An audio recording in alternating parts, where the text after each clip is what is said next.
महाराज जी, अगर हम भगवान के अंश हैं तो वे हमारे अगर शब्द हटा दीजिए ना, इसमें संशय प्रकट होता है। हम भगवान के अंश हैं, किसका प्रश्न है? हाँ, हम भगवान के अंश हैं। अगर लगा देते हैं तो मतलब महत्व खत्म हो जाता है ना, फिर संशय प्रकट हो जाता है कि अगर है मान लो, तो ऐसा नहीं। भगवान की वाणी पर पहले हम विश्वास करें, क्योंकि हम आस्तिक हैं।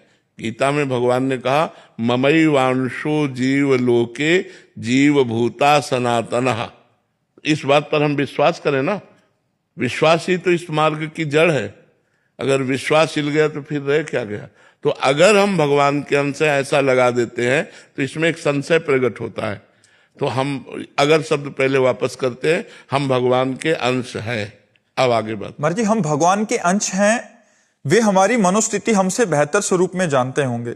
फिर आपके जीवन में कोई अगर ऐसी परिस्थिति आती है जिसे आप सुलझा ना पा रहे हो, तो हमें बोलकर उनसे मांगने की आवश्यकता होनी चाहिए या फिर उन पर भरोसा नहीं, रख के? बोलकर मांगने की आवश्यकता है। जैसे अल्पज्ञ माँ भी रोने का इंतजार करती है, बच्चा रोए, ऐसे ही सर्वज्ञ भगवान भी हम प्रार्थना करें, हम भगवान से याचना करें और साथ में नाम जप करें। केवल याचना से बात नहीं, जो हमारे पास नाम रूपी धन होना चाहिए, तभी हमारी कामनाओं की पूर्ति होगी, केवल मांगने से नहीं होगी। अगर आप भजन नहीं करते हैं तो केवल मांगने से भगवान प्रसन्न होने वाले नहीं। जिन लोगों को ऐसा लगता है कि मन दो मन लड्डू पवा के भगवान को अपने पक्ष में कर लेंगे, तो अनंत ब्रह्मांडों का भरण पोषण वही कर रहे हैं यार, इतना तो समझो। वो तो केवल आपके भाव को स्वीकार कर लेते हैं। तो हम नाम जप करें और भगवान से अपनी कामनाओं की अगर पूर्ति चाहे तो अच्छा ही है, हम उसे बुरा नहीं मानते, क्योंकि भगवान से वो जीव जुड़ा। खास बात है कि वो भगवान से जुड़ा, भगवान से जुड़ना ही मंगल हो जाता है। जे भी हम भगवान से जुड़े, चाहे सकाम हो या निष्काम हो, तो हमारा मंगल उसी दिन से शुरू हो जाता है जिस दिन से हम भगवान से जुड़े, भगवान का नाम जप किए। क्योंकि अभी तक हम भूल में रहे कि हमारा स्वामी कोई और है, हमारा मित्र कोई और है।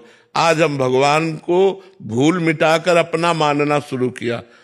मान लो कि हमारे प्रभु बहुत धनी है, लक्ष्मीपति है, तो हमें धन की जरूरत है तो धन दे देंगे। तो हमने प्रभु को अपना मानना शुरू किया कि मेरे स्वामी, मेरे नाथ, मेरे प्रभु। बस यहीं से जीव का मंगल प्रारंभ हो जाता है, यहीं से जीव का कल्याण शुरू हो जाता है। उसी दिन को परम मंगल मानना चाहिए जिस दिन से हम भगवान को अपना मानना शुरू किया, और उसी दिन से परम मंगल मानना चाहिए जिस दिन से हमने नाम जप शुरू किया भगवान का। उस दिन से हमारा परम मंगल शुरू हो गया। अब चूंकि अनंत जन्मों के हमारे पाप है, इसलिए हमको अनुभव में नहीं आता है, लेकिन उसी दिन से हमारा परम मंगल शुरू हुआ जिस दिन हमने राधा बोला, जिस दिन हमने कृष्ण बोला, जिस दिन हमने राम बोला। जी। नितिका अग्रवाल जी, राधे राधे। महाराज जी, महाराज जी, आपने एकांतिक वार्तालाप में एक बार कहा था कि भगवान कभी भी अपने भक्त का भरोसा नहीं तोड़ते, ये उनकी करुणा और प्रेम की सबसे बड़ी महिमा है। महाराज जी, कृपा करके हमें ये मार्गदर्शन प्रदान करें कि हम अपने जीवन में कौन से भाव, आचरण और साधन अपनाएं जिससे हमारा विश्वास भगवान के प्रति इतना दृढ़ हो जाए कि कभी भी। पूरे वैसे तो सब शास्त्र भरे हैं इन्हीं बातों का वर्णन करने के लिए, लेकिन हम सार बात इतनी बताते कि प्रभु, जैसे इस बच्चे ने कहा, हमसे अच्छा आप हमें जानते हैं, हमसे अच्छा आप हमें जानते हैं, क्योंकि कल क्या होने वाला मुझे पता नहीं, आपको पता है। नाथ, जैसे हमारा मंगल हो, भाव हमारा होना चाहिए, जैसे हमारा मंगल हो मैं आपकी शरण में हूं। आप हमको वही सद्बुद्धि दीजिए, वही हमसे आचरण करवाइए, वही हमसे बात बुलवाइए जिससे हमारा मंगल हो। प्रभु, हमारी वाणी में बैठ जाइए, हमारे हृदय में बैठ जाइए। आप हमारे द्वारा कोई अमंगल कार्य न करवाइए, कोई गलत कार्य ना होने पावे। नाथ, आपकी मैं शरण में हूं। सबसे बड़ा भाव यह है। आचरण, यदि गृहस्थ हो, स्त्री शरीर है तो अपने पति पर, पुरुष शरीर है तो अपनी पत्नी पर, शेष सब में पवित्र भावना। गलत आचरण करने वाला भगवान की भक्ति में अग्रसर नहीं हो सकता। इसलिए चरित्र पावन रखो, अपने चरित्र को ठीक करो। ये जो पराई माताओं बहनों की तरफ गंदी दृष्टि है या पराये पुरुषों की तरफ हमारा जो आकर्षण है, ये नहीं होना चाहिए। अगर ये बना रहा तो अध्यात्म का मतलब क्या रह गया? फिर तो मतलब एक ड्रामा है, एक पाखंड है, एक नाटक है। आज तक हमने किया, आज सत्संग मिला, अब लो नसानी अब ना नसई हो, ठीक हो जाएगा, सारे पाप नष्ट हो जाएंगे। लेकिन जान करके पाप करो तो नरक में धुलाई होगी तुम्हारी, क्योंकि तुम जान करके पाप कर रहे हो, अब उसको तुम्हें भोगना पड़ेगा। तो इसलिए भाव तो हमारा हो सर्वभाव, सब कुछ भगवान हमारे हैं और वो हमसे ज्यादा जानते हैं। मैं उनकी शरण में हूं, वो वही करवाएंगे जिससे हमारा मंगल होगा। और आचरण, चरित्र पवित्र होना चाहिए, भोजन पवित्र होना चाहिए। अगर भोजन अपवित्र है तो बड़ा भजन में प्रभाव पड़ता है कि जैसे रोटी दाल पवित्र भोजन पाके और भंडारे का गुलाब जामुन और अच्छे अच्छे पदार्थ पा करके और बासी कुशी भी पा करके जैसा मिला वैसा, तो भजन में अंतर पड़ता है।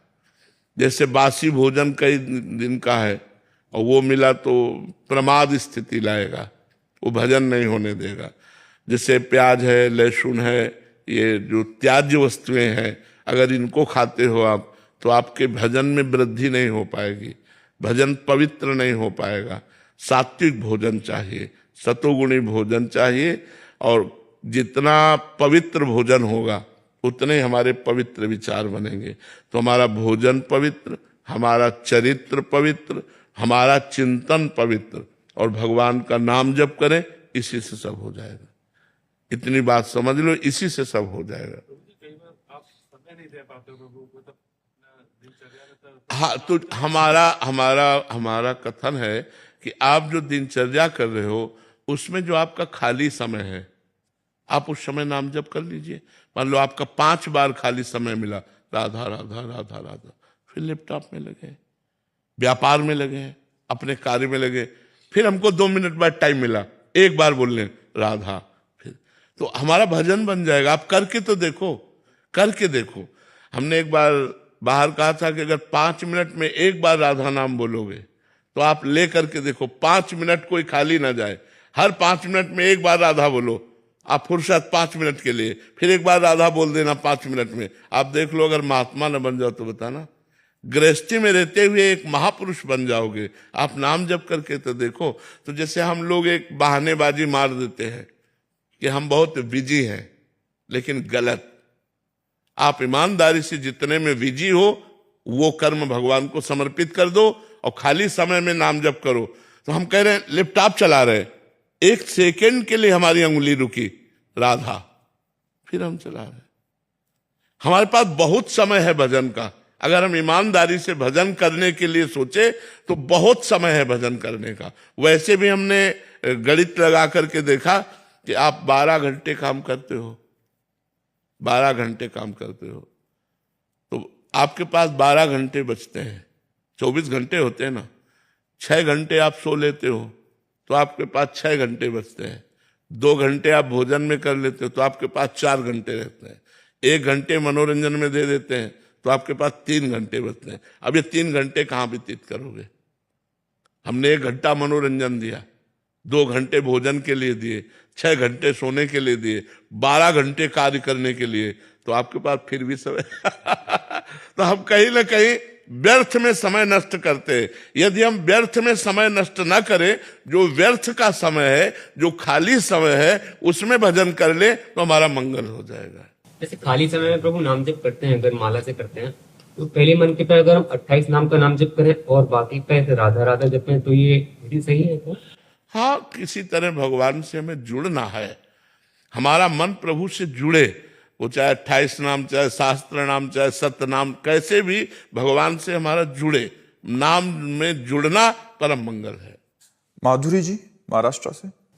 राधे राधे महाराज जी। महाराज जी, भगवान ने खुद ये सृष्टि निर्माण की है, तो हर इंसान को पाप और पुण्य करने की बुद्धि भी तो वही देते हैं। किस आत्मा को अब इस जीवन मृत्यु के चक्कर से निकालकर अपने में विलीन करने का निर्णय भगवान खुद लेते हैं या उस आत्मा के कर्म के प्रभाव से? देखो, जैसे एक किसान को खेती दे दी जाए और बीज दे दिया जाए, बुरे और अच्छे दोनों बीज दे दिए गए। अब वो किसान की मति है, बबूल बोता है या गन्ना बोता है, दाग छुहारा बोता है या वो चना बोता है, ये उसके ऊपर है। ऐसे ही भगवान ने, हम भगवान के अंश हैं, भगवत स्वरूप ही है। हम अपने को भूलकर मनुष्य देह में आ गए, मनुष्य देह को अपना मैं मान लिया।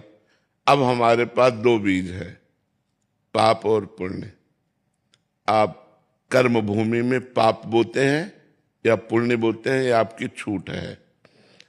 भगवान ने आपको सत्संग भी सुनवाया कि पाप और पुण्य से ऊपर भगवत प्राप्ति का भी मार्ग है, आत्मबोध का भी मार्ग है। अब आप चयन करो, पाप मार्ग या पुण्य मार्ग या भगवत मार्ग। ये स्वतंत्रता आपको दे दी गई, आपको नहीं रोका जाएगा।